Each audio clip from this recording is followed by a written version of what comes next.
안녕하세요. 모의고사가 있었나요? 어제?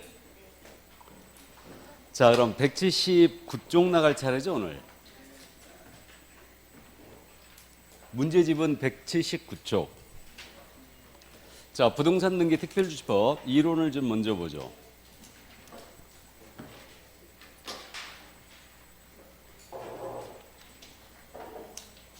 요약집은 141쪽이네요. 자, 이 계약서의 거민제도인데 이 부분은 지금 24회를 마지막으로 출제 안 하고 있는 부분이에요. 그래서 뭐 18회 때 그 전에 출제됐고요. 그 전 뭐 15회 추가 자주 냈었죠. 근데 이제 부동산 거래세가 도입되고 나서 부동산 거래 신고제가 도입되고 나서 출제를 잘 안 하는 부분이에요. 그래도 꼭 이해해 두셔야 됩니다. 자, 그러면 계약서의 거민제도는 부동산 투기와 탈세를 방지하기 위해서 시행되는 제도라고 했고, 부동산에 대한 소유권 이전 등기할 때는 거민받은 계약서를 내야 된다. 그래서 여기서 말하는 부동산은 토지 건물이에요. 그러면 입광공은 당연히 들어가지 않습니다. 이렇게 되고요. 소유권 이전 등기 신청할 때 거민받으라고 그랬으니까요. 매매교환 증여, 상속판결 경매 6가지 꼭 따져봐야 돼요. 그럼 매매교환 증여는 이거 받아야 되겠죠. 그다음에 이제 상속입니다. 상속은 거민받을 일이 없죠. 상속으로 이전 등기 한다. 그럼 거민받을 일이 없고요. 그 다음에 이제 판결은 짜고 치는 걸 막기 위해서 규제 피해가는 거 없다고 했죠. 판결서에 거민 찍어와야지만 이전 등기 촉탁해 줍니다. 그 다음에 이제 경매입니다. 경매는 탈세 우려가 없는 거죠. 그렇기 때문에 이것도 거민 받지 않습니다. 일반이 국가나 지방자치단체 쳐서요. 이때도 거민이 필요 없습니다. 그 다음에 이제 요거를 자주 묻는데 토지거래 허가증을 받았거나 부동산 거래계약 신고필증을 받았어요. 그럼 거민 받을 필요가 없죠. 거민이 의제됩니다. 이렇게 되고요. 그럼 생각을 해보면 여기서 말하는 부동산은 토지 건물이니까 토지 건물의 매매 계약은 절대 거민받을 일이 없어요. 그죠? 토지 건물 매매 계약은 언제나 부동산 거래 신고해야 하는 겁니다. 그래서 이제 그 정도만 감 잡아두시고요. 공시법 시간에 공부했습니다. 가등기 신청할 때는 거민받을 필요가 없죠. 본등기 신청할 때 거민받아야 됩니다. 그죠? 이 정도 이해해 두시고, 명의신탁 해지 약정서라든가 공유물 불활 계약서 이것도 거민을 받으셔야 돼요. 세금을 추적해야 되니까. 자, 그럼 거민의 절차는 관할은 부동산 소재지 관할 시군 구청장이 되고 있고요. 거민 신청은 당사 중 1인이 하면 돼요. 그다음에 합법적으로 계약서를 작성한 계공, 법무사, 변호사가 신청할 수 있습니다. 이때 우리 계공한테는 거민 신청 의무가 있는 게 아니에요. 이건 권한입니다. 계약서를 썼다면 직접 거민을 신청할 수 있다. 그럼 거민 신청할 때요. 계약서 원본하고 판결서 이걸 원본을 정본을 제출해야 됩니다. 그러면 거민 신청 들어갔거든요. 이때는 형식적 요건의 구비원만 심사하는 거예요. 실질 심사권 없습니다. 그러니까 계약 금액이 적정한지 이렇게 이제 심사할 건 없고요. 그다음에 거민계약서 필수사항 알고 있어요. 당목계대 개조 알고 있고요. 암기했고요. 이게 부동산 거래 신고 사항과 일치한다고 그랬습니다.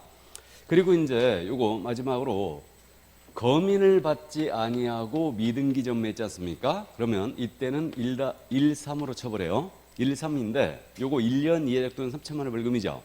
여기에 탈세가 들어갔지 않습니까? 탈세 목적 미등기 전매했다. 그러면 이때는 이 숫자 거꾸로 바뀌어요. 3일이죠. 이 정도 이해만 해두시기 바랍니다. 자, 그럼 여기서 여기까지 문제 확인해 봅니다. 자, 거기 179쪽이에요. 문제집 179쪽. 대표 유형. 24회 때 마지막 냈던 문제가 이 문제였어요. 이게 개업공사 갑이 을 소유의 엑스토지를 매수하려는 병의 의뢰를 받아 매매를 중개하는 경우에 관한 설명으로 옳은 것 그랬습니다. 1번.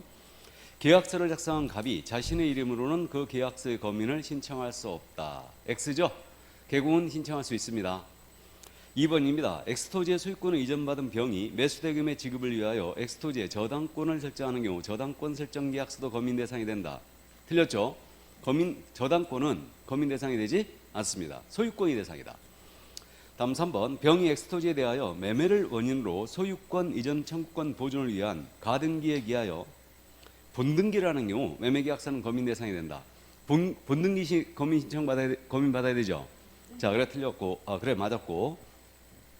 4번. 갑이 부동산 거래계약 신고필증을 겨우 받아도 계약서에 거민을 받지 않는 한 소유권 이전 등기를 신청할 수 없다. 틀렸죠. 그래서 거민이 의제되니까 별도로 거민 받을 필요가 없고요. 5번입니다. 병으로부터 거민 신청을 받은 엑스토지 소지관할청이 거민할 때에는 계약서 내용의 진정성을 확인한다. 그 계약서 내용의 진정성 확인은요, 실질 심사예요. 형식적 요건의 구비요만 심사하여 지체 없이 검인을 찍어줍니다. 자, 그래서 정답 3번이었어요. 넘어갑니다. 1번 문제는 여러분들이 풀어보시고요. 2번 문제 잠깐 보죠. 틀린 것은 그랬어요. 2번. 1번 소유권 이전 등기 청구권의 보전 가등기를 신청하는 경우는 계약서에 검인받을 필요가 없죠. 맞고. 2번 개업공사가 공인중개사법에 따라 부동산의 교환 계약서를 작성한 경우는 개업공사가 계약서의 검인을 신청해야 한다. 틀렸거든요. 해야 한다가 틀렸죠. 개공은 검인 신청할 수 있어요. 있습니다. 의무는 아니에요. 이거는 자, 권리입니다. 이거는. 그래서 개공이 검인 신청할 수 있을 뿐이지 검인을 신청해야 한다가 틀렸어요. 2번 틀렸고 3번입니다. 등기 원인을 증명하는 서면이 판결서 또는 판결과 같은 효력을 갖는 조서인 때에는 판결서 등의 검인을 받아야 한다. 맞죠? 판결은 짜고 치는 걸 막기 위해서 규제 피해가는 거 없다 하겠습니다. 4번입니다. 민사집행법에 따른 경매로 부동산을 취득한 경우는 검인을 신청할 필요가 없다. 경매는 검인 면제하죠. 그러니까 이거 세금을 내야 되기 때문에 그래야 이전 등기 촉탁해 줍니다. 자, 그래서 4번 검인받을 필요가 없고요. 5번입니다. 부동산의 소유권 이전받을 것을 내용으로 하는 계약을 체결한 자가 그 부동산에 대하여 다시 제3자에게 계약 당사자의 지위를 이전하는 계약을 체결하자 할 때는 먼저 체결된 계약의 계약서에 검인을 받아야 한다. 자, 알아보시겠죠? 그러니까 전전 매매가 된다. 그럼 검인 다 받으셔야 됩니다. 자, 그러면 3번 문제 여러분들이 풀어보시고요. 4번 갑니다.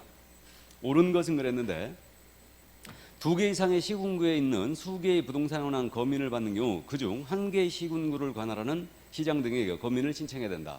이거 15회 때 문제였는데 15회 시험지가 찢어진 거 알고 있죠? 그래서 이제 15회 때 문제였는데 1번이 왜 틀렸냐? 할 수 있다예요. 그중 1개의 시군구청장에게 검인을 신청할 수 있다. 여러 개의 부동산은 한 계약서를 썼잖아요. 그럼 그중 1개의 시군구청장한테 검인을 신청할 수 있어요. 신청해야 한다니까 틀린 거예요. 이런 거 갖고 할 수 있다 해야 한다. 그러니까 시험지가 찢어진 겁니다. 다음 2번이에요. 부동산 거래 신고 등한 법령에 따라 부동산 거래 신고를 하여 신고인이 신고 필증을 받은 경우에도 매수인은 계약서의 검인을 신청해야 된다. 틀렸죠? 검인 의제돼 버리고요. 3번 시장 등이 검인을 한 때에는 그 계약서 또는 판결서 등의 사본 2통을 작성하여 한 통은 보관하고 한 통은 부동산의 소재지 관할 세무서장에게 송부해야 된다. 맞아요. 검인도장 찍어줬지 않습니까? 그러면 찍어준 시군구청장이 한 통은 이제 자기가 보관해요. 복사해서 보관하고 한 통은 세무서한테 보냅니다. 그래서 검인 그 찍은 계약서 원본은요 다시 주는 거죠. 그건 등기소장한테 내야 되니까. 예, 그래서 3번 정답이었고요. 그래서 이게 세금 추적이에요. 크로스 체크하는 겁니다 지금. 4번입니다. 검인 신청받은 시군구청장은 계약서의 실질적 내용을 심사한 후 형식적 요건의 구비용만 심사한다고 했죠. 그러니까 실질적 내용에 X 나가야 됩니다. 지체 없이 검인도장 찍어서 신청인에게 교부하게 돼 있고요. 다음에 5번입니다. 저당권 설정 계약서 검인받을 필요 없다고 그랬죠. 자, 그러면 5번 문제 내려갑니다. 검인 신청 대상이 아닌 거. 토지주택 교환 계약서 대상이고요. 양도담보 계약서 대상입니다. 부동산 증여 계약서 대상이고 공유물 분할 계약서, 명신탁 해지 약정서 전부 다 대상. 그러니까 그 공유물 분할 등기할 때는 이전 등기하죠. 맞습니까? 공시법 시간에 공부했죠. 그래서 이제 이전 등기하는데 형식적 이전 등기지만 이거는 검인 받아야 됩니다. 세금 추적해야 되니까. 그러나 이제 임목매매 계약서입니다. 이건 검인 받을 필요가 없죠. 그래서 부동산은 토지 건물에 대한 이거 이전 등기할 때 첨부하는 거예요. 임목은 아닙니다. 그래서 5번 정답이었고요. 6번 문제 하나 더 보죠. 등기 신청 의무예요. 부동산 등기 특별주권 등기 신청 의무. 틀린 것은 그랬는데 1번입니다. 부동산의 매매 계약을 체결한 자는 계약을 체결한 날로부터 60일 내에 소유권 있는 것을 신청해야 한다. 우리 이거 기억나세요? 갑과 을이요. 부동산에 대한 매매였어요. 매매는 쌍무계약이죠. 그럼 이때는 쌍무계약에 있어서는 반대급배 이행이 완료가 됐습니다. 그럼 이때로부터 60일 이전에 해줘야 되죠. 증여와 같은 편무계약입니다. 이때는 계약의 효력이 발생된 날이죠. 계약의 효력이 발생된 날로부터 며칠 내? 60일 내에 이전 등기해야 된다. 그래서 잔금 침은 60일 내에 이전 등기하라. 이 정도는 상식적으로 이해해 두시라고 그랬죠. 그럼 1번 틀렸죠. 계약을 체결한 날 틀렸어요. 그래서 반대급배 이행이 완료된 날로부터 60일 내에 이전 등기를 신청해야 됩니다. 그래서 1번 틀렸고 2번입니다. 부동산의 증여 계약을 체결한 자는 그럼 증여에 동그라미 치고 계약의 효력이 발생한 날 밑줄이고 60일 믿고 밑줄 긋고 잊는 길을 신청해야 한다. 맞죠? 다음에 3번입니다. 조세 부과를 면할하거나 다른 시점 간의 가격 변동에 따른 이득을 의뢰하거나 소유권 등 권리의 변동을 규제하는 법령의 제한을 회피할 목적으로 미등기 전매 계약을 한 자는 이거는 탈세 목적이죠. 그러니까 미등기 전매한 자는 3년 이하의 적이나 1억 원 이하의 벌금에 처한다. 탈세가 들어가면요. 일단 3년 이하의 징역이 그냥. 그리고 1억 원 이하의 벌금에 처합니다. 맞고요. 4번입니다. 소유권 보존 등기를 신청할 수 있을 때에도 이를 하지 아니한 채 매매 계약을 체결한 경우는 그 계약을 체결한 날로부터 60일 내 소유권 보존 등기를 신청해야 된다. 그럼 보존 등기는 체결한 날로부터 60일이죠. 밑줄 쫙 잡으면 맞습니다. 그러니까 이거죠. 건물을 신축을 갑의했어요. 그럼 신축자인 갑은 보존 등기 신청 의무가 있다 없다? 없다 그랬죠. 보존 등기 신청 의무는 없어요. 근데 보존 등기를 안 한 상태에서 양도 계약을 체결했다. 그러면 이때는 계약을 체결한 날로부터 60일 내에 보존 등기를 먼저 해야 돼요. 그리고 이전 등기를 해줘야 됩니다. 그리고 보존 등기가 불가했잖아요. 그럼 가능한 날로부터 60일 내에 보존 등기를 하셔야 된다. 그럼 건물의 신축은 원시취득이니까 보존 등기 신청 의무는 없지만 보존 등기를 안 한 상태에서 양도 계약을 체결하면 보존 등기를 먼저 하셔야 돼요. 하고 이전 등기 해주라는 얘기예요. 그럼 계약을 체결한 날로부터 며칠? 60일. 그럼 4번 맞았다는 얘기죠? 맞습니다. 5번입니다. 매매 계약을 체결한 후에 소유권 보존 등기를 신청할 수 있게 된 경우에는 소유권 보존 등기를 신청할 수 있게 된 날로부터 60일 내에 소유권 보존 등기를 신청해야 된다. 맞습니다. 참고하시기 바랍니다. 자, 그래서 계약서의 검인제도 출제 가능성은 희박하지만 그래도 우리는 고득점을 목표로 하기 때문에 일단은 커버하고 갑니다. 자, 이제 부동산 실권리자 명의 등기에 관한 법률로 들어갑니다. 실명법 들어왔어요. 이 실명법인데 이 실명법은 지금 우리 최근에 계속 냈거든요. 그것도 민법적인 내용을 우리 쪽에서 물어봤죠. 중간 생략형 냈다가 계약 및 신탁의 법률 관계를 물어봤다가 중간 생략형 냈다가 계약 냈다가 그럼 작년 시험에 출제가 됐어요. 작년에 뭐 낼게요? 중간 생략형 낼게요? 계약 낼게요? 작년에 시험을 안 봐서 모른다. 작년에 중간 생략형을 출제했죠. 그러니까 이제 출제를 한다면 중간 생략형을 낼 거다. 그래갖고 중간 생략형 매입신탁에 대한 법률 관계를 우리 쪽에서 물어봤어요. 올해는 그럼 뭐예요? 내면? 계약 매입신탁이에요. 올해는 계약 매입신탁이 순서인데 올해 안 낼 겁니다. 쉴 거예요. 우리 쪽에서 쉴 거라고요. 이거는 그래서 훅 지나가고 싶은데 그래도 우리는 고득점 과목이죠. 그래서 이제 1차 어차피 같이 하고 계시니까 잠깐 짚고는 갑니다. 이거. 자, 그럼 부동산 실권리자 명의등기에 관한 법률인데 1995년도에 이제 시행이 됐습니다. 그래서 이 법 3조 1항의 조문인데 누구든지 부동산에 관한 물권을 명의신탁 약정에 의하여 수탁자 명의로 등기하면 안 된대요. 그래서 부동산에 대한 물권을 취득하는 자는 실명등기 하라는 얘기예요. 이건 가등기를 포함합니다. 이거. 그럼 물권이 대상이니까 소유권, 저당권, 지상권, 지역권 취득한다. 모두 실명등기 해야 되죠. 근데 임차권이라든가 환매권입니다. 이거는 실명등기 의무가 있다 없다? 없어요. 모든 권리가 되는 거 아니에요. 물권이 대상입니다. 이렇게 되고요. 그 다음에 이 법이 규제하는 것은 명의신탁을 규제한다. 명의신탁을 규제하는데 장기 미등기를 똑같이 규제해요. 그럼 장기 미등기가 뭐냐 하면 잔금을 치면 며칠 이전 등기하라고요? 60일. 근데 이자가 잔금 쳐놓고요. 3년 동안에 자기 앞으로 등기 안 한 거예요. 그럼 매도인의 명의를 빌려갖고 등기해 놓은 거와 똑같죠? 그러니까 장기 미등기자는 명의신탁자와 완전히 똑같이 처벌합니다. 그래서 처벌만 일단 참고해 두시고요. 그러면 명의신탁이 효력인데 그럼 약정 무효죠. 등기도 무효. 그래서 명의신탁 약정에 따른 물권 변동도 무효입니다. 자, 그런데 부동산의 매도인이 명의신탁 약정 사실을 모르고 수탁자와 계약을 했어요. 그럼 그 등기는 유효다 무효다? 유효다. 이렇게 되고 명의신탁된 부동산을 제3자가 취득합니다. 그럼 제3자는 선악불문 취득이죠. 이때 적극 가담을 취득 못하는 거죠. 근데 알고 있어도 취득한다. 잘 아시는 내용이고. 그러면 이제 요거 명의신탁의 유형에 대한 법률 관계를 따져봐라는데 등기 명의신탁이 있고 계약 명의신탁이 있죠. 등기 명의신탁은 이자간 등기 명의신탁과 삼자간 등기 명의신탁이 있어요. 그래서 이자간과 삼자간은 법률 효과 똑같습니다. 똑같기 때문에 이자간은 그냥 무시하고 삼자간 명의신탁을 보겠습니다. 삼자간 등기 명의신탁은 다른 말로 중간 생략형 명의신탁을 하죠. 자, 그럼 병이 부동산을 갖고 있죠. 이 갖고 있는 부동산이 개발적으로 편입된답니다. 그래서 갑이 가서 계약을 체결했어요. 매매했습니다. 자기 앞으로 등기를 합니다. 그러면 냄새가 너무 나죠. 그러니까 이제 명의신탁 약정을 을과 맺어요. 그리고 등기를 병으로부터 을에게 바로 넘깁니다. 이게 바로 3자간 등기 명의신탁이에요. 이게 생긴 게 중간 생략 등기와 비슷하죠. 그래서 이게 중간 생략형 명의신탁이라고 부르는 겁니다. 그러면 실명법 명의신탁 약정 무효라고 그랬죠. 그럼 무효. 이 등기도 무효입니다. 그럼 물권은 다시 병에게 복귀를 해버립니다. 근데 매매는 유효예요. 이렇게 됩니다. 그럼 이 경우에 병이 매도인이었고 갑이 신탁자가 됐고요. 그 다음에 을이 수탁자가 됐어요. 그러니까 매도인과 신탁자가 계약을 하면 이게 뭐다? 3자간. 매도인과 수탁자가 계약을 하면 계약매의신탁이에요. 참고하세요. 자, 그럼 이렇게 되고요. 그러면 이제 물권은 병에게 복귀합니다. 근데 요거 을이 이걸 말소해 주지 않아요. 그럼 갑은 직접 을에게 이거 말소해라 청구할 수 있어요, 없어요? 없어요. 매도인이 권리자죠. 그러니까 이자를 대위해요. 병을 대위하여 갑이 이걸 대위하여 말소를 청구할 수 있고요. 말소 돼버리면 복귀되잖아요. 그럼 다시 이전 늦게 해라 청구할 수 있죠. 자, 그럼 이제 제3자가 개입된 경우를 따져봅니다. 그럼 제3자에게 이걸 팔아치웠어요, 수탁자가. 그러면 신탁자는 제3자에게 대항할 수 없다 그랬죠. 대항할 수 없다 그랬을 때 이때 제3자는 선악을 불문한다. 선악 불문 취득이에요.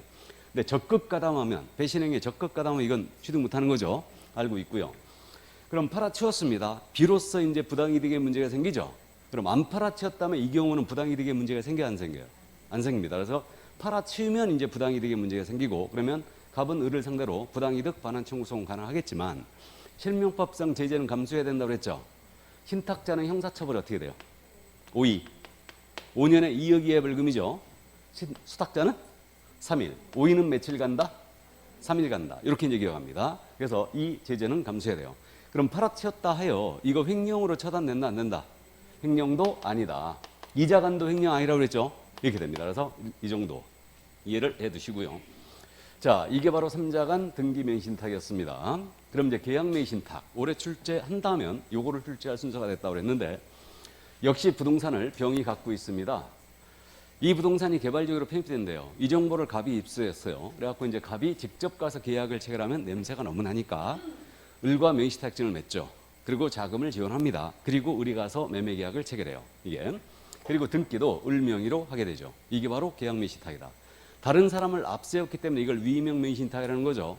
자, 그럼 이 경우에 약정 무조건 무효죠. 무조건 무효입니다. 무효고 매도인이 명의신탁 약정 사실을 몰랐어요. 선이었다. 선이면 이 등기 유효. 그럼 매매계약도 유효. 그러면 이자가 선이었다면 약정은 무효가 되지만 이 매매계약이나 이 등기는 무조건 유효죠. 그럼 이자는 완전한 권리를 취득한 거예요. 채권행위 유효, 물권행위도 유효입니다. 그러니까 완전한 권리를 취득했고 그럼 병이 이제 매도인이 된 거고 을이 수탁자잖아요. 그러니까 매도인과 수탁자가 계약을 하게 되면 이거 계약명의신탁이에요. 그 다음에 이제 요거 신탁자는 뒤에 숨어 있는 겁니다. 그러면 신탁자는 소유권 취득 못하는 거죠. 이자가 선이었을 때. 맞아요? 그래서 이제 일단은 이자는 갑은 을을 상대로 명의신탁 약정 해지를 이유로 이전등기 청구 못하는 거죠. 예, 당연히 못하는 겁니다. 이렇게 되고요. 그럼 수탁자가 제3자인데 팔아치웠어요. 그러면 이거 제3자는 완전한 권리협의 취득이죠. 무조건 유효 취득입니다. 이렇게 되고요. 자, 이게 바로 이제 선의의 계약매신탁이었고요. 그럼 매도인이 이번엔 악의였어요. 알았다. 악의였다면 이 법률관계 어떻게 돼요? 매매계약 무효, 등기도 무효, 약정은 당연히 무효. 그러니까 약정은 선악을 불문하고 다 무효입니다. 이렇게 되고요. 그러나 여전히 제3자는 보호해야 되죠. 선악불문 취득 이렇게 됩니다. 이때 이 매도인의 선의 악의의 판단 기준 시점, 판단 시점은 언제를 기준으로 합니까? 계약 시, 계약 체결 시죠. 그러니까 요 수탁자와 계약을 체결한 시점. 그럼 이전 등기할 때 비로소 알았다 하더라도 소유권 여전히 취득하네요. 맞죠? 그러니까 계약시를 기준으로 선악을 판단한다. 자, 여기까지. 이게 바로 이제 명의신탁이었고요. 계약 명의신탁이었고. 그러면 제3자가 아직 안 팔았거든요. 아직 안 팔았어요. 그럼 갑은 을을 상대로 부당이득 반환 청구 소송 가능해요, 불가해요? 에? 가능하죠. 안 팔아도 이자는 부당이득 한 거죠. 자기가 자금을 댔으니까 이거에 대한 부당이득 반환 청구 가능합니다. 맞죠? 가능하고 당연히 이전등기 청구할 수는 없어요. 이렇게 되고 팔았다 하더라도 이건 횡령은 당연히 아니죠. 이렇게 됩니다. 그래서 여기까지. 그러니까 이게 완전히 민법 내용이지 어디 실무 문제냐고요, 이게. 그러니까 이걸 계속 지금 물어보고 있는데 올해는 문제 배분상 우리 쪽에서는 쉴 걸로 보여요. 왜 그러냐면 작년 시험에 있잖아요. 상가 임대차보호법 경매를 안 내버렸어요.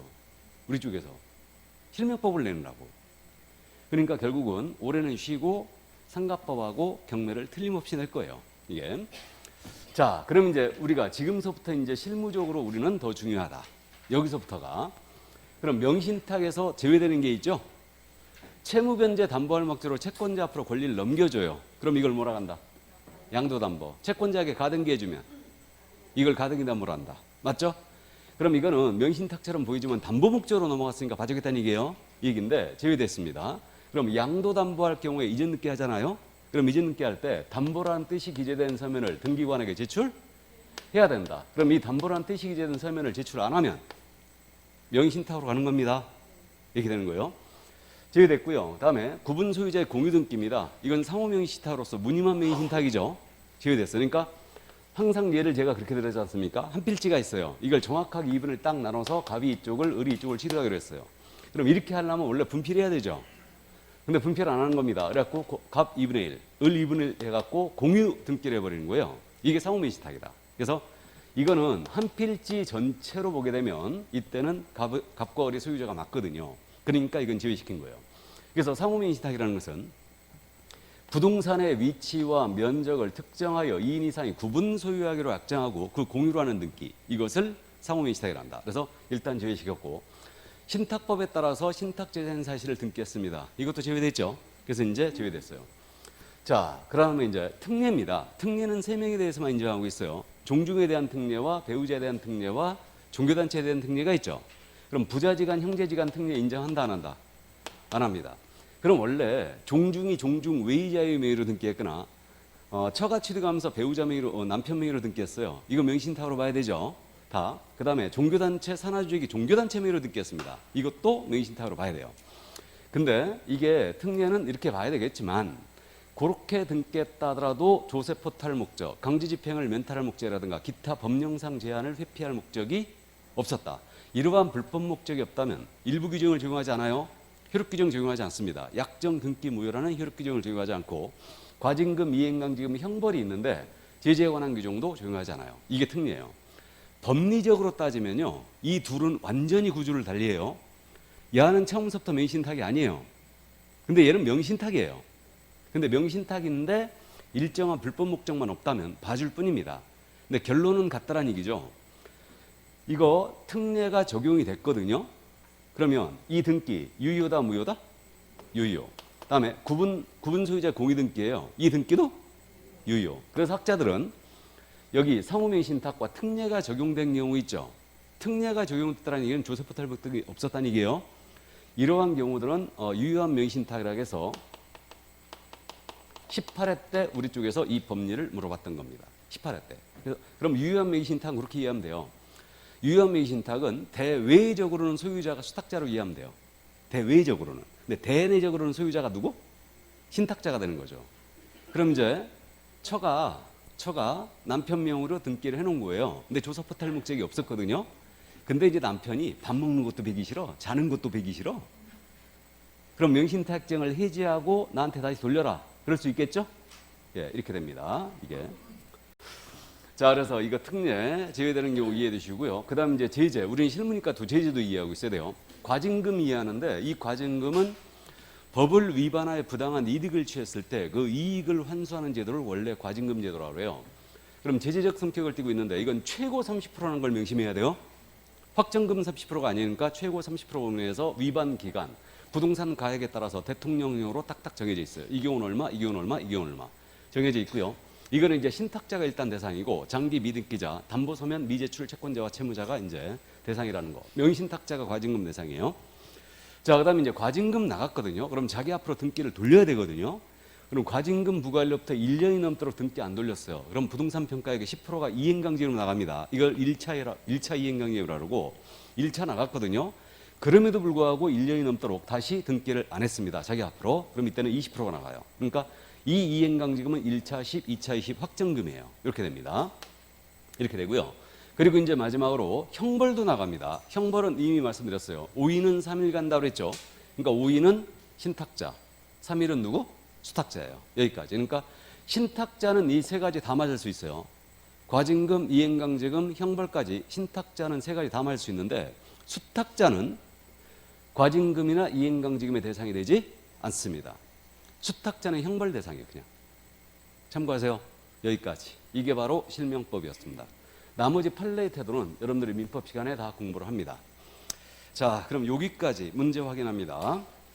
거기 182쪽을 보겠습니다. 문제집 182쪽. 대표 유형 보죠.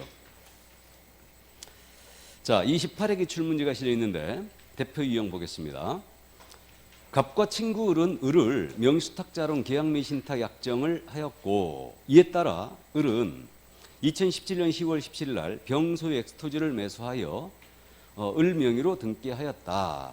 이 사안에서 개공이 설명한 내용으로 옳은 것 그랬는데 자, 이거 실명법 이렇게 케이스로 내고 있지 않습니까? 계속 지금. 그럼 있잖아요. 실명법은 케이스를 빨리빨리 정리해야 되죠. 갑을병 빨리빨리 정리해야 되는데 중심을 뭘로 잡으면 되냐면요. 매도인을 중심으로 잡으면 돼요. 매도인이 누구냐를 먼저 찾아야 한다는 얘기예요. 사례를 적용할 때 실명법은 매도인이 누군지를 꼭 먼저 구분해야 됩니다. 그럼 매도인이 누구예요? 병. 그러면 이거 매도인과 계약을 의리했죠. 의리했어요. 그 다음에 요 갑은 뒤에 숨어 있는 거죠 지금. 그래서 갑은 뒤에 숨었습니다. 그리고 명의신탁 약정을 맺고 자금을 지원했죠 지금. 그리고 등기를 누구 명의로 했다고 되어 있어요? 을 명의로 등기를 넘어갔다. 이렇게. 그럼 이게 뭐다? 계약, 명의신탁이에요. 그러면 약정 무효, 등기, 이자에 따라서 선이냐 악이냐에 따라 달라지죠. 이렇게 됩니다. 그래서 요걸 가지고 지금 물어본 거예요. 자, 그럼 갑니다. 기억, 갑과 을의 약정은 무효이다. 갑과 을의 약정, 이거 명의신탁 약정이죠? 무효, 무효입니다. 그럼 맞고요. 니은입니다. 갑과 을의 위 약정을 병이 알지 못한 경우 그 약정은 유효하다. 자, 이거 명신탁 약정은 매도인 병에 선의 악의를 따지지 않고 무조건 무효죠 이거. 무조건 무효입니다. 그러면 유효이다. 틀렸어요. X고 디귿. 갑과 을의 위 약정을 병이 알지 못한 경우 갑은 엑스토지의 소유권을 취득한다. 자, 병이 몰랐어요. 그러면 소유권을 누가 취득한다? 을이 취득하는 것이 갑이 취득하는 것이 아니에요. 그러니까 케이스를 꼭 정리하고 있어야 되죠. 자, 그래서 이제 요건 소유권을 을이 취득하죠. 그래 틀렸고 리얼 갑과 을의 위 약정을 병이 안 경우에요. 이번엔 알았어요. 악의였다. 그럼 을로부터 엑스토지를 매수하여 등기한 정은 그 소유권을 취득하지 못한다. 제3자 정이에요. 취득한다 못한다? 취득한다. 예, 그래서 그러면 옳은 거라고 했으니까 박스형입니다. 답치기 전에 확인해야 되죠. 옳은 거라고 했으니까 정답은 기억분이에요. 됐습니까? 완전 민법 문제죠 지금. 자, 그럼 이제 7번 문제 가죠. 7번 문제. 갑은 을과 을 소유의 부동산의 매매 계약을 체결하면서 그러면 을 소유 부동산이라고 쓰니까 을이 일단 매도인이죠. 그렇게 이해하면 돼요. 이렇게 세금을 줄이기 위해서 이거 조세포탈 목적이 있다는 얘기예요. 그럼 세금을 줄이기 위해서 갑과 병 간의 명의신탁 약정에 따라 병 명의로 이전 등기를 하기로 하였다. 그러면 지금 갑이 을과 매매 계약을 했고 병과 명의신탁 약정을 맺고 등기를 누구 앞으로? 병 명의로 했어요. 뭐다 그럼? 중간 생략형. 지금 세금을 줄인다는 말이 들어갔죠. 그러면 갑과 병 사이에 특례가 적용될 일이 없다는 얘기죠. 그 얘기입니다. 그런 조건을 제시한 거예요 지금. 자, 그럼 병에게 이전 등기가 이루어질 경우에 개공이 갑과 을에게 설명한 내용으로 옳은 것 그랬습니다. 옳은 것. 자, 그럼 보겠습니다. 계약 명의신탁이었다. 그러면 약정 무효, 등기 무효입니다. 물권은 을에게 복귀해 버립니다. 내가 잘못 그렸나? 맞습니까? 갑은 을과 을 소유의 부동산의 매매 계약을 체결하면서 을이 맞죠? 그래서 맞습니다. 갑니다. 1번. 계약 명의신탁에 해당한다. OX. X. 이건 중간 생략형 명의신탁이죠. 3자간 등기 명의신탁이에요. 틀렸고 2번. 병명의 등기는 유효하다. 이거 등기 유효다 무효다? 무효. 자, 3번입니다. 갑명의로 등기가 이루어지면 소유권은 갑에게 귀속한다. 병명의로 등기가 이루어지면 소유권은 갑에게 귀속한다. 갑에게 귀속해야 하네요. 안 해죠. 누구한테? 을한테 귀속합니다. 다음 4번. 갑은 매매 계약에 기하여 을에게 소유권 이전 등기를 청구할 수 있다. 자, 갑은 을에게 이전 등기 청구할 수 있죠? 예, 병을 상대로 이전 등기 청구 못 하죠. 자, 그러면 4번 맞습니다. 다음 5번입니다. 병이 소유권을 취득하고 OX. X죠. 틀렸죠. 병은 소유권 취득하지 못해요. 등기가 무효니까. 그 다음에 갑은 병에게 대금 상당의 부당이득 반환 청구를 해서 할 수 있다. 자, 이 경우에는 이 상태에서는 부당이득 반환 청구 돼야 안 돼요? 안 되죠. 부당이득의 문제가 없죠. 최근에 우리 시험에서요. 여기 3자간 등기민시탁 같은 경우에 이자가 수탁자에게, 신탁자가 수탁자에게 부당이득 반환 청구할 수 있냐? 아주 자주 묻습니다. 이거. 부당이득의 문제가 없죠. 제3자에게 팔았을 때 비로소 부당이득이 생기는 거죠. 맞습니까? 근데 계약 및 신탁은 안 팔아도 부당이득 반환 청구할 수 있어요. 맞습니까? 지금 뭔 얘기하는지 아시죠? 예, 그래서 정답 4번이었습니다. 부당이득 반환 청구 문제가 안 되죠. 제3자에게 팔았다는 얘기가 없으니까. 그래서 5번도 틀렸어요. 자, 그럼 8번 문제 보겠습니다. 틀린 것은 그랬는데 1번. 매매 계약을 체결하고 반대급부의 이행이 완료된 날부터 3년 내 소유권 등기를 신청하지 않은 자. 자, 3년 내 등기를 신청 안 했다고 그랬죠. 이자가 누구? 장기 미등기자. 신탁자와 동일한 형벌 및 과징금 대상이 된다. 맞습니까? 맞아요. 신탁자와 똑같이 쳐버려요. 2번입니다. 무효인 이자간 등기 명신탁에서 이자간 등기 명신탁을 양자간 명신탁이라고도 하죠. 자, 명신탁자는 명신탁자에 대하여 명신탁 해지를 원인으로 하는 이전 등기를 청구할 수 없다. 자, 해지를 원인으로 명신탁 약정 해지를 원인으로 이전 등기 다 돼요 안 돼요? 청구할 수 없습니다. 맞죠? 아니, 갑을 사이에 양자간 명신탁을 했다는 얘기예요. 약정을 맺고 가장매매 형식을 취하여 이전 등기 한 거예요. 나 오늘 바쁘거든요. 빨리빨리 대답해서요. 아는지 모르는지. 그럼 약정 무효, 등기 무효죠 이거. 그럼 물건을 이렇게 복귀하죠. 그러면 이거 약정 해지를 이유로 수탁자에게 신탁자는 이전 등기 청구할 수 있어요 없어요? 없어요. 그럼 이거 회복 어떻게 해야 돼요? 예? 회복 어떻게 해야 돼요? 말소 청구하면 되지 그냥 을한테. 맞죠? 진정 명의 회복을 이유로 한 말소 청구해야죠. 명신탁 해지를 이유로는 이전 등기 안 되는 거예요 다. 자, 그래서 1번, 2번 맞습니다. 3번 종중 소유 부동산을 종중원 명의로 등기한 경우 조세포탈 등 탈법 목적이 아니라면 명신탁 약정 및 등기는 모두 유효하다. 맞습니까? 특례가 적용되는 거죠. 탈세 목적이 아니라면. 4번 유효한 명신탁의 경우 유효한 명신탁은 그거라고 그랬죠. 그 상호명신탁이라든가 아니면 특례가 적용되는 경우가 유효한 명신탁이에요. 그럼 유효한 명신탁의 경우 명신탁자는 명신탁 약정을 해지하고 소유권 이행기를 청구할 수 있다. 이건 맞죠? 그러니까 유효한 명신탁은 명신탁 약정을 해지하고 이전 등기를 청구할 수 있죠. 맞고. 5번입니다. 명신탁자가 매도인과 매매 계약을 체결하고 명신탁자가 지금 매도인과 계약했다고 그랬죠? 명신탁자가. 그럼 이건 3자간이 되는 거죠. 신탁자가 매도인과 계약 체결하면 이게 3자간이 되는 거예요. 그 등기는 명신탁자 명의로 등기한 경우 매매계약 및 등기는 무효이다. 매매계약은 유효죠. 등기는 무효. 알아봐야 됩니다. 그러니까 신탁자가 매도인과 계약을 체결했다. 그럼 이게 뭐라고요? 3자간. 중간생략형이죠. 그런데 수탁자가 매도인과 계약 체결하면 계약 및 신탁이에요. 그래서 매매계약 및 등기는 무효다 그랬는데 매매계약은 유효해요. 3자간이니까. 근데 등기는 무효. 그래서 5번 틀렸습니다. 자, 그럼 9번 갑니다. 옳은 것은 그랬어요. 1번. 위법한 명신탁 약정에 따라 수탁자 명의로 등기한 명신탁자는 명신탁자의 밑줄이죠. 5, 2. 맞습니까? 정답이에요. 이거 25의 기출문제에 지금 이 문제는 맞습니까? 25에 맞죠? 예, 그래서 1번 정답 됐고요. 2번입니다. 무효인 명신탁 약정에 따라 수탁자 명의로 등기한 명신탁자에게 해당 부동산가액의 100분의 30에 해당하는 확정금액의 과징을 부과한다. 확정금액의 X 나가버려야 되죠? 예, 그래서 30% 범위 내에서 과징금을 부과합니다. 그래 틀렸고 3번 위법한 명의신탁의 신탁자라도 이미 실명 늦게 했을 때는 과징금을 부과하지 않는다. 아니에요.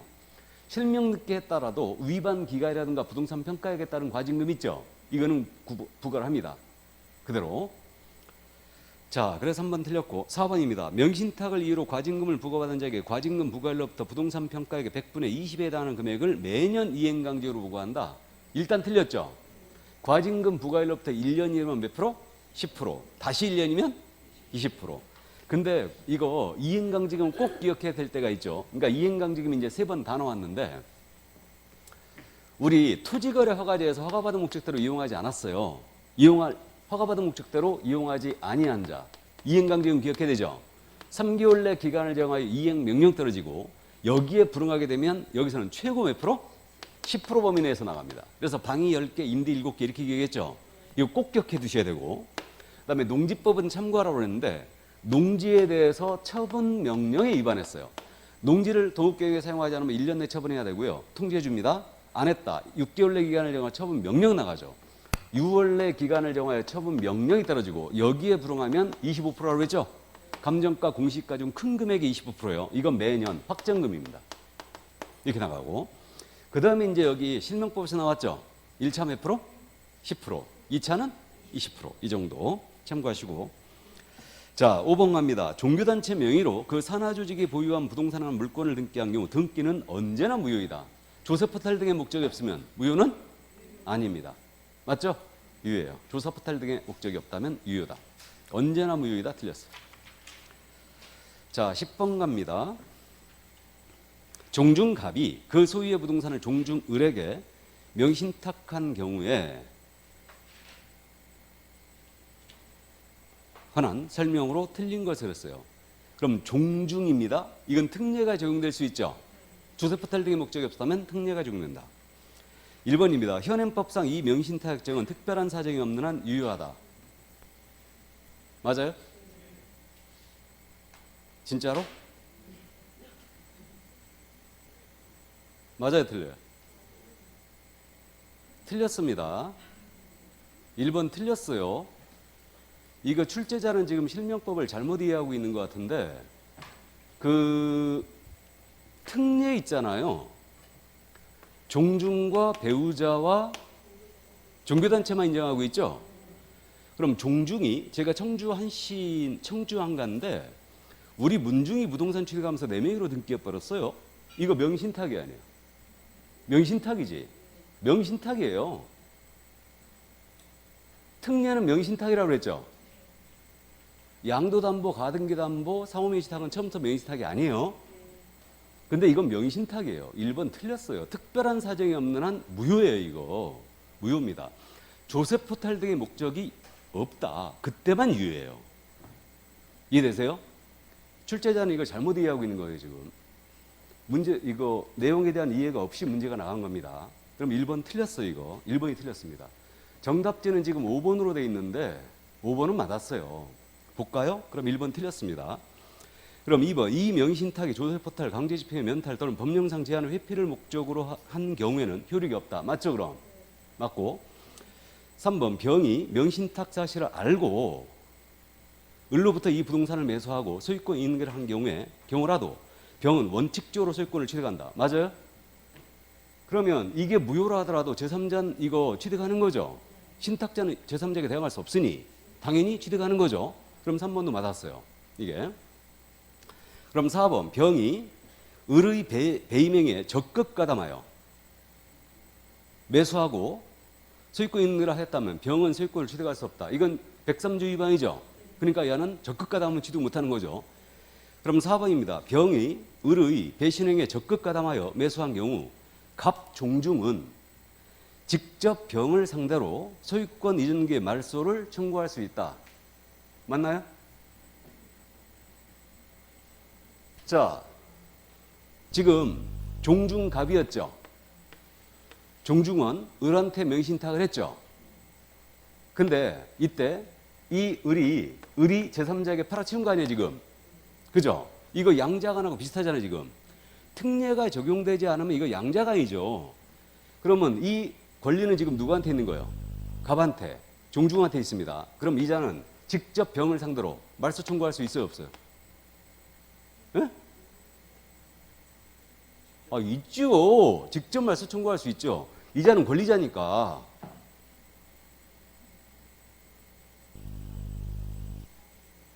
어디가 이상해요? 어디가 이상한데? 그럼 양자간 법률관계 따져볼까요? 종중을 제끼고 갑을 간에 명의신탁했어요. 가장매 명의신을 취하여 넘겼습니다. 약정 맺고, 그죠?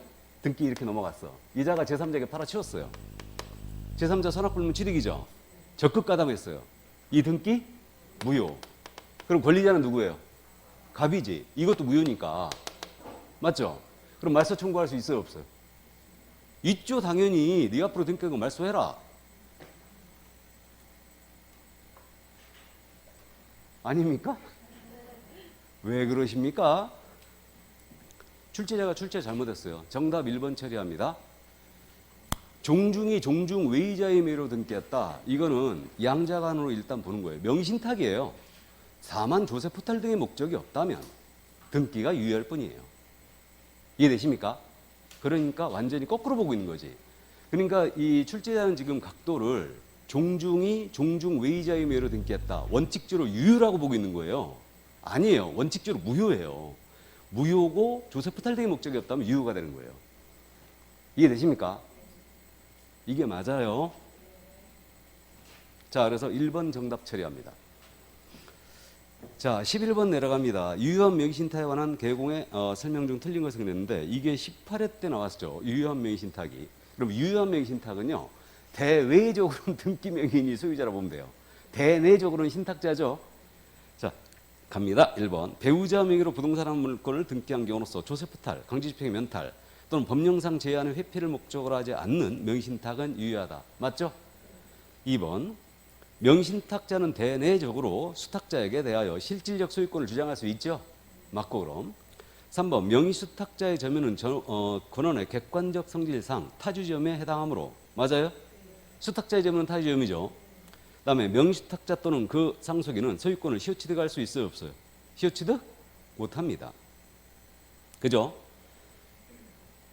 다음 4번입니다. 명의수탁자로부터 신탁자산을 매수한 제3자가 명의수탁자의 배신행위에 적극적으로 가담한 경우 대외적으로 명의수탁자 제3자 사이의 매매계약은 유효이다. 유효다, 무효다? 무효고. 그래서 4번 정답이고 5번입니다. 명의신탁자는 명의신탁계약을 해지하고 명의수탁자에 대한 신탁자산의 반환을 청구할 수 있다. 맞습니까? 예, 그래서 맞습니다. 그러면 역시 4번 정답이었고요. 12번 문제도 조금 잘못됐죠, 이것도. 갑은 병소의 토지에 대하여 매매계약을 체결하고 병에게 을 앞으로 있는 등기를 이전하여 줄 것을 부탁하여 을 명의로 등기하였다. 케이스는 매도인이 누구? 병. 그럼 갑이 매매계약을 했고 그럼 등기를 지금 을 명의로 했죠. 바로 이렇게 넘어갔어요. 중간 생략정이다. 그럼 매매계약, 약정 이렇게 맺고 약정 무효, 등기 무효예요. 그러면 여기서 5번 지문만 먼저 보죠. 4번 지문 먼저 볼까요? 을이 정에게 토지를 처벌한 경우 을은 갑에 대한 관계에서 횡령죄로 처벌된다. 틀렸죠, 일단. 4번 틀렸고 5번 지문 잠깐 보시죠. 갑과 을이 부부이고, 자, 갑과 을이 부부예요? 부부입니다. 을 앞으로 이전 등기가 된 경우라면 갑과 을 사이 명의신탁 약정은 특별한 사정이 없나 유효다. 또 그랬죠, 이거? 무효죠. 특별한 사정이 없는 한 무효예요. 무효로 수정하고 4번 정답 처리하세요. 부부간 특별한 사정이 없는 한 무효입니다. 원칙이 무효라니까, 이게. 뭔가 완전히 거꾸로 알고 있는 거예요, 지금. 그러니까 종중 배우자 종교단체는요, 원칙 무효예요. 무효입니다. 근데 이게 왜 그랬냐면 실명법 시행하면서 있잖아요. 실명법을 시행하면서 부동산 명의신탁을 완전 무효화시키면 법적 안정성을 해칠 우려가 있어요. 우리 사회에 종중 외의자를 명의로 등기한 경우와 배우자 명의로 등기한 경우가 너무너무 많았거든요. 그래갖고 무효화시키면 법적 안정성을 해칠 우려가 있으니까 특례를 두게 된 거예요. 그래갖고 조세포탈 등의 목적이 없다면 유효다 이렇게 한 건데 이것을 대학의 민법 학자들은요 엄청나게 반대합니다. 말도 안 된다, 이거는. 그러니까 통설적인 견해는 이건 말도 안 되는 비판을 엄청 하고 있어요. 이게 왜 거기다 특례를 줘야 되느냐, 이게. 무효화시켜버려야지. 그렇게 하고 있는데 여전히 이제 법이 그렇게 돼 있기 때문에 현재 그렇습니다. 그래서 12번 그냥 수정하고 4번 응답 처리합니다. 13번 문제 더 볼까요? 자, 갑 종중이 소유한 엑스토지를 조세포탈, 강제입책, 면탈 등이 아닌 목적으로 종원, 을에게 명의신탁에 관한 설명으로 옳은 것 그랬어요. 자, 이제 특례가 완전히 적용되죠. 조세포탈 등의 목적이 없다고 그랬죠. 이랬어요. 이렇게 조건을 제시했다면 이제 문제가 정확하게 나가는 거죠, 이제.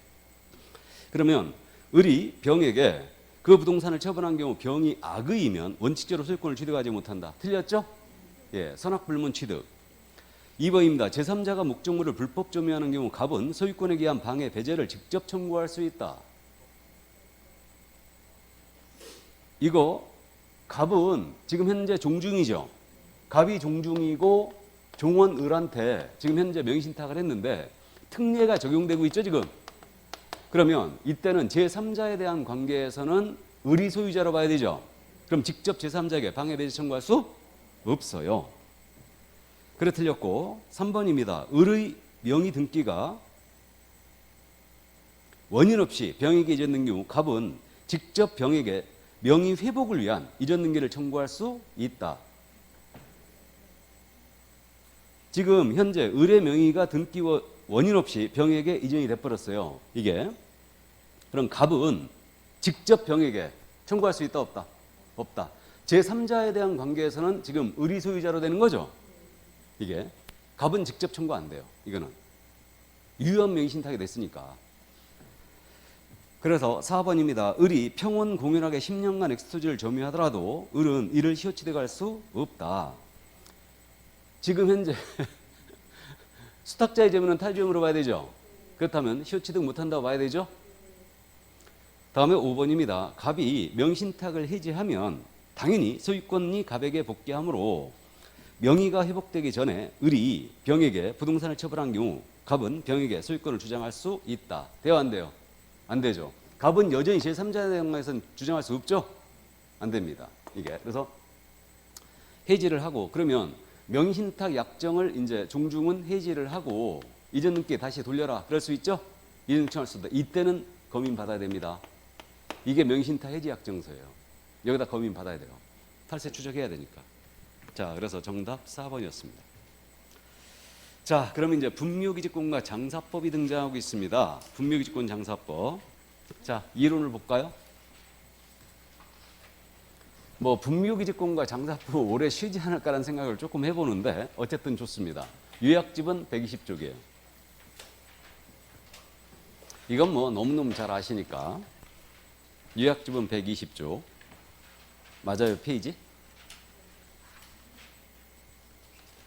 자, 그러면 분묘기지권은 지상권 유사의 물권으로 인정되고 있습니다. 관사상 특수지상권이고 성립하는 요건이 봉부는 있고 시시 안치돼 있을 것. 그러면 평장, 암장, 가면을 취득할 수 없다는 거 알고 있고요. 등기는 요건이 아니라는 거. 그다음에 성립하는 경우는 세 가지가 있죠. 양도형, 시효취득형, 그다음에 승낙형이 있습니다. 세 가지가 있어요. 점유는 뭐 20년이라는 걸 잘 아시고 평원 공연한 점유, 그럼 시효취득할 수 있죠. 다만 장사법 시행 후에 설치된 분묘들은 시효취득할 수 있다, 없다? 없어요. 그다음에 이제 요거 효력은 취득은 원칙적으로 종손이 합니다. 그러니까 종손이 권리 행사하는 거예요. 연고자는 할 수 없음이 원칙입니다. 이렇게 돼 있고, 그다음에 시간적 효력은 특이하게 없다면 수호봉사는 끝까지 가고 있고, 장서적 효력은 기지뿐만 아니고 주변공지를 포함하고, 그다음 마지막으로 지료입니다. 이거 잘 알고 있어요. 시효취득형은 취득시효형, 이거는 청구시부터 있다고 그랬죠. 그다음에 양도형은 언제서부터? 성립한 때로부터, 분묘지권이 성립한 때로부터죠. 그래서 작년에 우리 쪽에서 양도형 갖고 물어봤어요. 양도형은 성립한 때로부터다. 자, 그 다음 이제 주요 판례로서 이 정도는 기억해 두는데 아주 잘 내는 판례죠. 부부 일방의 합장을 위하여 쌍분 단문 형태로 재설치합니다. 인정해야 안 해요? 인정? 안 합니다. 자, 그 다음에 타인의 토지에 분묘를 설치한 자는 이거 타주점이죠. 소유의 의사는 추정되지 않습니다. 그러나 인접 토지가 내 땅인 줄 믿고 여기다 분묘를 설치했어요. 이 점유는 자주점이었다. 되고 있고, 그다음에 일시적 멸실로서 유골이 존재하여 원상회복 가능했다. 그러면 이때는 존속했죠. 그대로 유지가 됐고, 자, 그다음에 분묘권을 포기하는 거예요. 이때 포기의 의사표시로서 바로 포기가 되는 거지. 점유까지도 포기하면 권리가 소멸하는 것은 아니다. 이랬고, 그다음에 총유물인 임야 참고해 두는데 이거는 그래서 총유물인 임야에 대하여 분묘를 설치하도록 승낙을 해버리면 이게 지상권 유사의 물권 취득시키는 행위죠. 처분행위니까 서원청의 결의가 필요하다는 게 판례였습니다. 이 정도 이해해 두시고 이걸 강력하게 제한한 법이 바로 장사법이다. 그래서 장사법인데 2001년도 1월 13일서부터 시행됐고 국가가 설치 운영하는 무효제는 적용이 없습니다. 그럼 장사법상 용어로서는 이제 우리가 다 알고 있어요.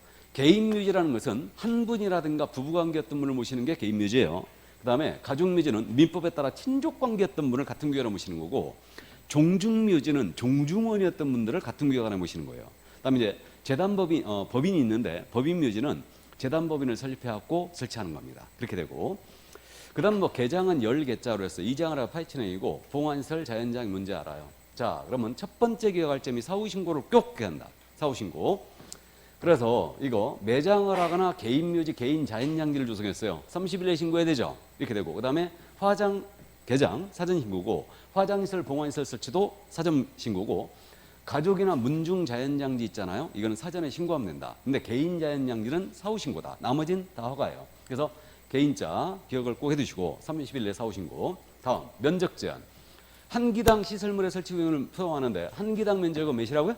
10. 합장은 15. 그 다음에 가족까지는 꼭 기억해 두세요. 30, 100으로 갑니다. 다 똑같이. 묘지든 자연장지든.